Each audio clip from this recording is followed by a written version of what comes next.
Hi, good afternoon, and thank you for taking the time to meet with me today.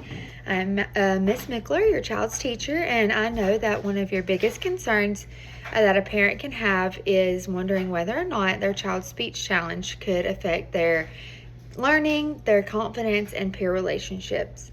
So today, to address those concerns, I would like to share with you some observations that I had from the King's Speech, where King George VI had speech difficulties and a stutter, and he addressed World War II during the time that it was occurring.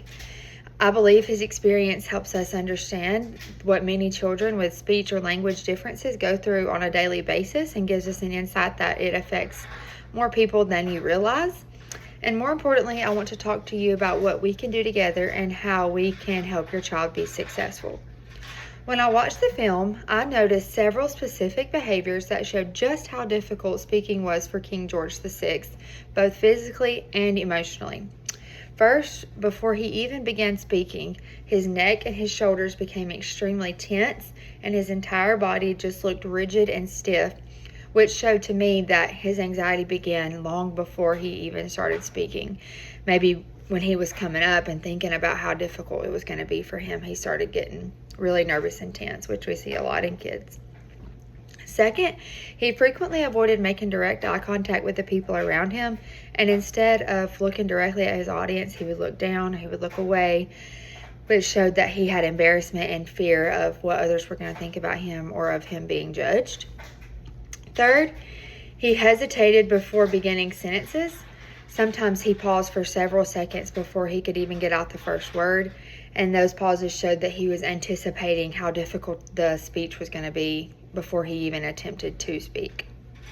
Fourth, his facial expressions clearly expressed and showed frustration.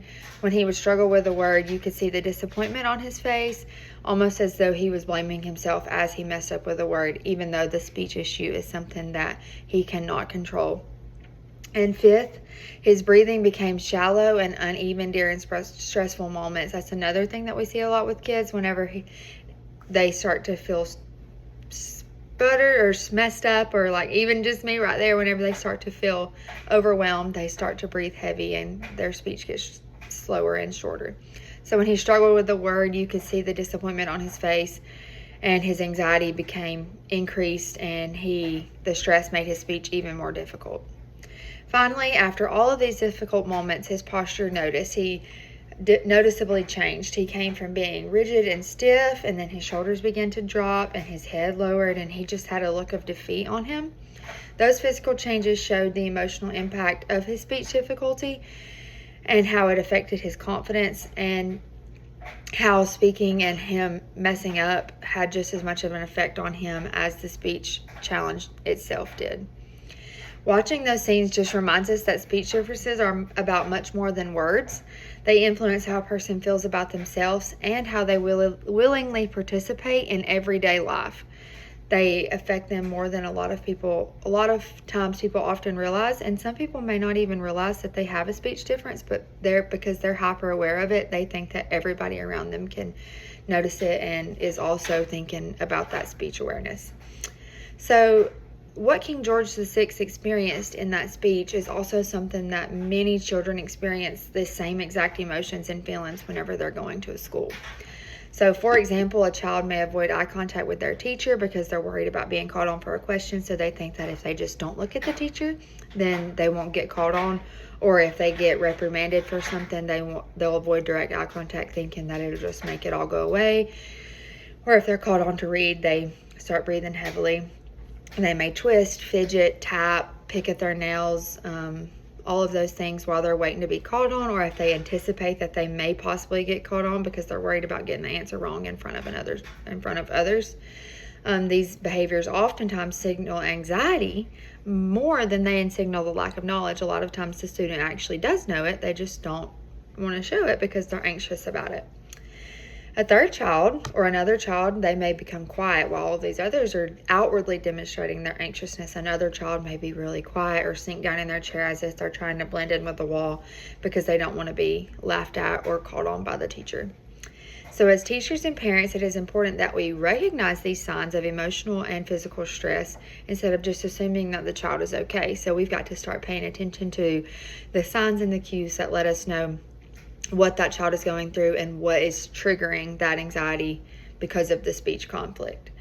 Speech and language differences can also affect students several ways within a traditional classroom, not only if they're in a separate special education classroom, it affects them in traditional classrooms too. So the first implication is an academic participation. A student may avoid volunteering answers, reading aloud, or giving presentations. As a result, teachers may not always see the full extent of what a student knows. They may get limited answers because the child doesn't want to answer. The second implication is social times. Some children become hesitant to make friends or participate in group activities because they worry about how their classmates may respond to their speech difficulty or how they may be able to communicate with those children. So they begin to isolate themselves from their surroundings. The third implication is emotional. Repeated experience of frustration or embarrassment can lower a child's self-confidence, so they start believing that they're not smart enough or that speaking is difficult, so they have no intelligence at all. However, there is also positive implications whenever children receive appropriate supports. Many children with these speech difficulties or differences develop incredible resilience, empathy, determination, and problem-solving skills, so they use it as their testimony, and they rise above, and they overcome, and they show up and show out. One strategy I would recommend at home is creating a daily 5 to 10 minute conversation routine. Choose a time when your child is relaxed, like dinner or bedtime, and during those few minutes, just allow your child to choose the topic, and without interrupting or finishing their sentence for them, just allow them to speak. And then when they're finished, give a compliment, and then give a constructive feedback, and then compliment them again. That way that they know that they're seen for more than just their challenges and their mess ups. A second strategy is gradually building confidence through small speaking opportunities, letting them read short paragraphs or speak in front of their family in small increments. And another one is allowing them to record themselves at home so they can read a favorite book, talk about that favorite book, hobby, or a family activity that they want to discuss, and then they can watch the video and y'all can discuss the strengths about it. I just encourage you as a parent and all parents and myself to strive for courage and celebrate their wanting to work hard and then wanting to achieve rather than having perfection. So take any chance that your child does it doing something right and take that as an opportunity to praise them and help them build that confidence up.